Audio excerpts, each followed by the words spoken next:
16 February 1980। It was a total solar eclipse, जिसे पूर्ण सूर्य ग्रहण बोला है। और उस दिन प्रेस में आ गया था कोई भी आदमी बाहर ना निकले। इसमें एक आदमी ऐसा था, माना हुआ स्मगलर, माना हुआ फॉरेन एक्सचेंज रैकेटर, जिसके बारे में किसी को कभी कोई खबर ही नहीं लगती। एक एक डॉकेट को चेक करके पता लगाया हमने कौन ऐसा आदमी था जो फ्रीक्वेंटली एयरपोर्ट विजिट कर रहा था। कॉफी पोसा एक्ट में उसको हमने डिटेन करवाया। और इसी लाइन पे आगे बढ़ते हुए एक ऐसा स्टेज था, काफी लोगों ने नाम सुना होगा, हाजी मस्तान का नाम काफी लोगों ने सुना क्योंकि वो पिक्चर वगैरह भी बनी थी। सिमिलरली उन्हीं के साथ के बहुत ऐसे बड़े बड़े ऑपरेटर्स थे जिनको हाथ लगाना क्या सोचना भी मुश्किल था।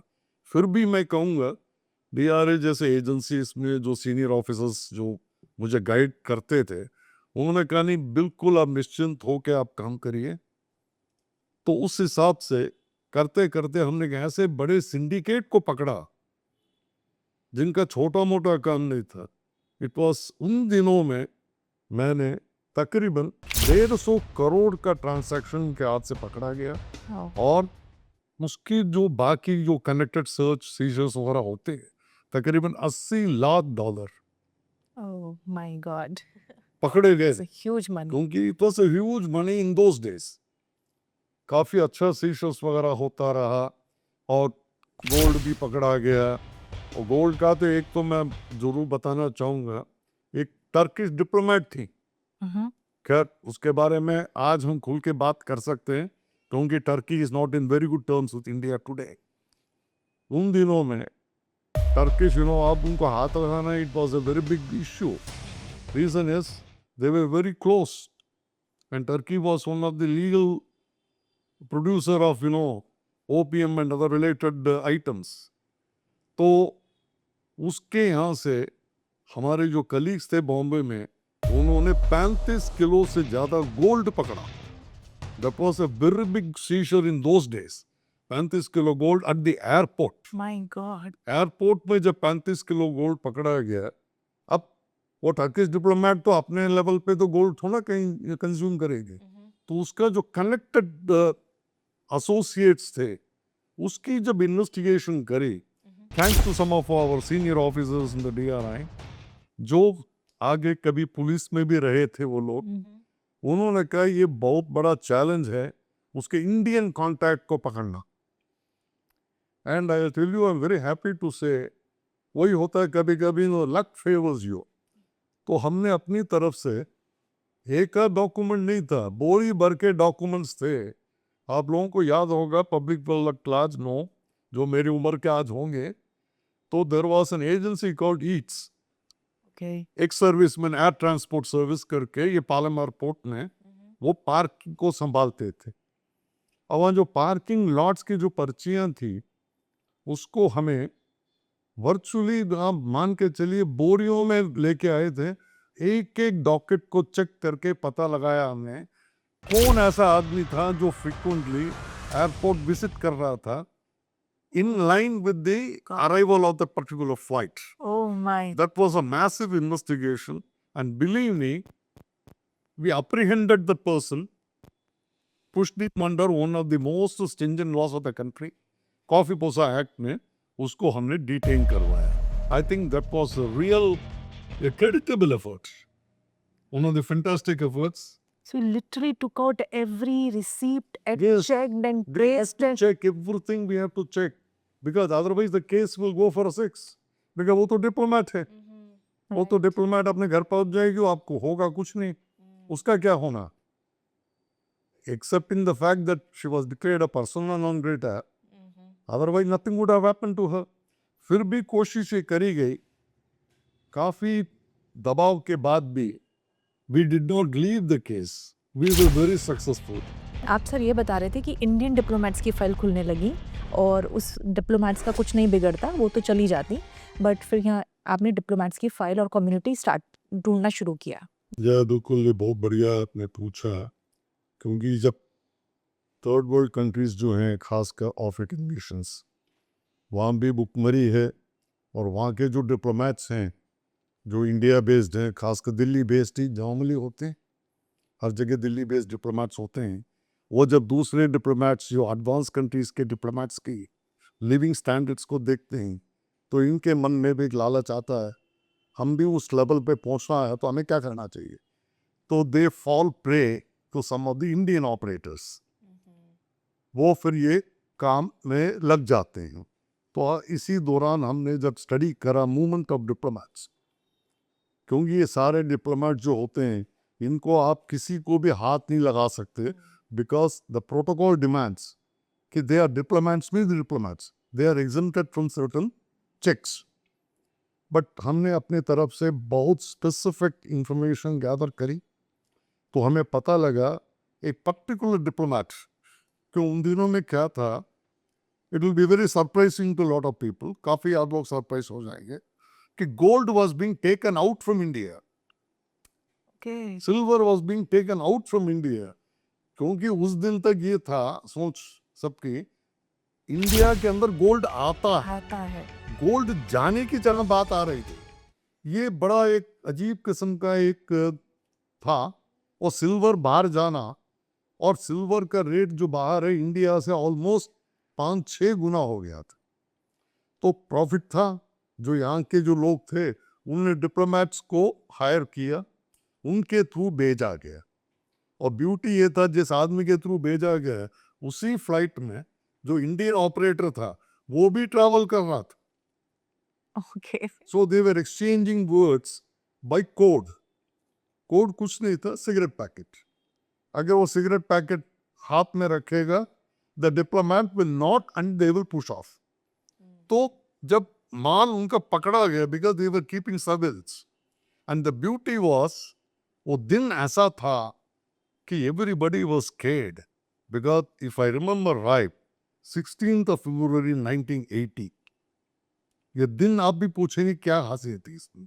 16 फरवरी 1980 को it was a total solar eclipse, जैसे पूर्ण सूर्य ग्रहण बोला जाता। और उस दिन प्रेस में आ गया था, कोई भी आदमी बाहर ना निकले, जिससे लोगों की आंखें भी जा सकती। वो इतना डेंजरस एक फिनोमेना था। बट DRI है, और वहाँ के जो अफसर हैं, उन्होंने कहा ये सब तो अपनी जगह है भाई, जब हमारे पास ऐसा कोई अच्छा इनपुट है तो हमें नहीं छोड़ना चाहिए, आप एक बार देखिए तो सही, देयर इज नथिंग रॉन्ग।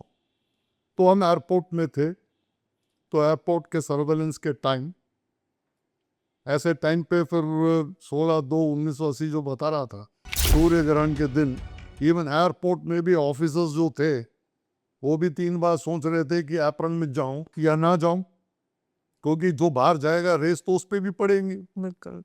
तो ये डिप्लोमेट और ये जो ऑपरेटर्स थे, उसने इस पर्टिकुलर दिन का फायदा उठाया, बहुत बड़ा फायदा उठाने की कोशिश करी। करी। जो हमने उनको दबोच लिया, तो तकरीबन 45 किलो सिल्वर पकड़ा गया।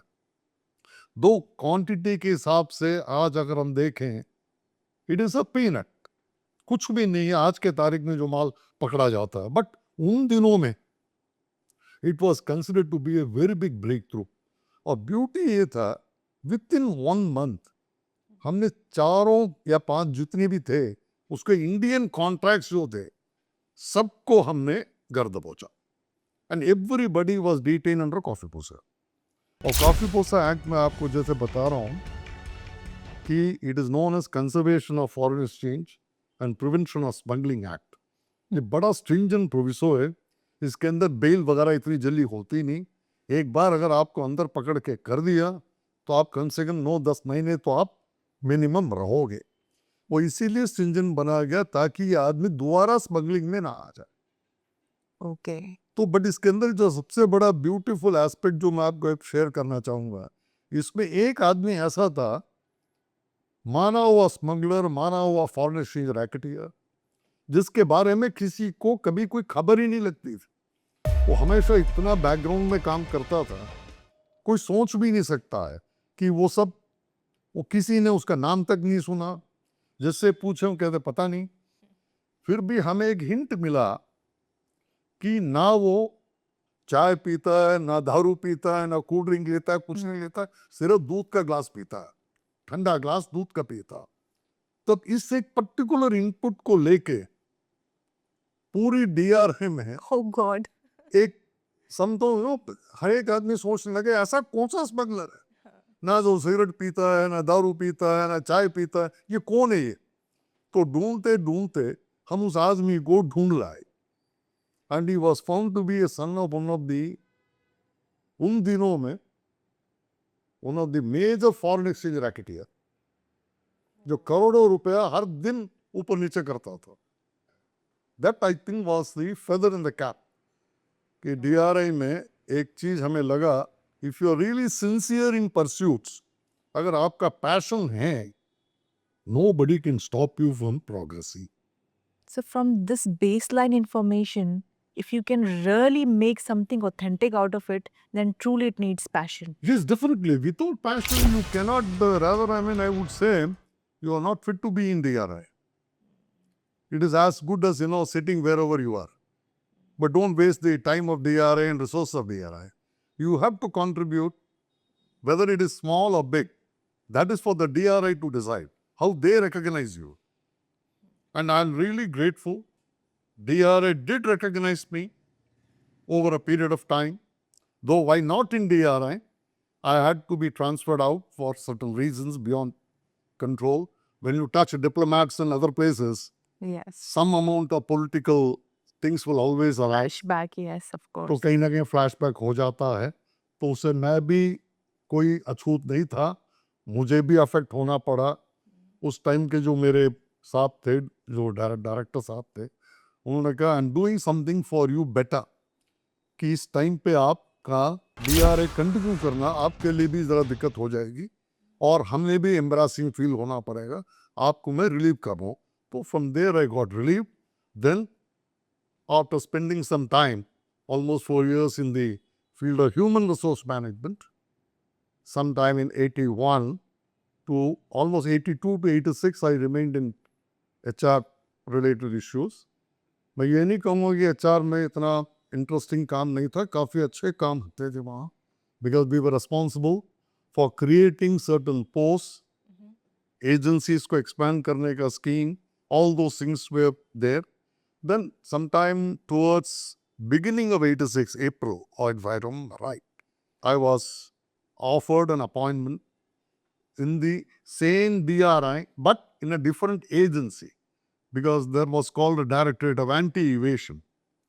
So there I continued for quite some time, from 86 to almost till about 93 I continued. As I told you in the beginning, though I never remained in a particular field, but in Directorate of Anti-Evasion, that was like in DRI, they were dealing with customs related work. Okay. Directorate of Anti-Evasion, we normally dealt with evasion of central excise duties, what we call indirect taxes. Sir इसको थोड़ा सा और Yeah, मैं इनको बता, इस शब्दों में Directorate of Anti-Evasion जो है, बेसिकली एक एजेंसी ऐसी है जो उन दिनों में central excise point of view, जो ये मैन्युफैक्चरर्स वगैरह जो होते थे, इनको सेंट्रल एक्साइज का लाइसेंस लेके ही काम, लाइसेंस राज था उन दिनों में, रजिस्ट्रेशन करानी पड़ती थी। और उनमें क्या था कि जब हमें लगता था डिपार्टमेंट की तरफ से, अगर वो समझते थे कि 100 रुपया अगर रेवेन्यू आ रहा है, तो डिपार्टमेंट ये मान के चलता था यार 6 रुपये तो कम से कम कहीं ना कहीं लीक हो रहा, अच्छा और 6 रुपये कहीं ना कहीं से आ सकते हैं। तो उन्होंने एक ऐसी एक स्पेशलाइज एजेंसी क्रिएट करी जो ऑल इंडिया बेसिस में इंटेलिजेंस वगैरह गैदर करती थी regarding central excise related issues, कि जो मैन्युफैक्चरर्स हैं ये क्या अडॉप्ट कर रहे हैं, कैसे कर रहे हैं, इन करके इन्होंने एक ऐसा एक ऑर्गेनाइजेशन बनाया, on which I was transferred there. And again, as I put it earlier, it was an offshoot of DRI only, क्योंकि वहाँ अपॉइंटमेंट भी DRI वाले ही करते थे उस एजेंसी के लिए भी। Later on, because of some technical problem which arose in my particular case, okay because आपको मैंने बताया कि DRI से मैं ट्रांसफर हो गया था because of some reasons beyond my control, तो उस टाइम जो हमारे उन दिनों के चेयरमैन साहब थे, जो सीनियर ऑफिसर्स थे, उन्होंने डिसाइड किया कि अब जो recruitment directorate of anti aviation की जो होगी वो खुद करेंगे. Okay. So that I think was a plus point. Rather, I would say it was a very good thing for the entire department. कि डायरेक्टरेट ऑफ एंटी एविएशन जो है, जो आज के तारीख में जिसको बीच में डीजी जीएसटी इंटेलिजेंस DGCI के नाम से भी जाना जाता था. अगर ये वीडियो आपको पसंद आया हो तो प्लीज़ इसे लाइक करें और अपने दोस्तों के साथ शेयर करें.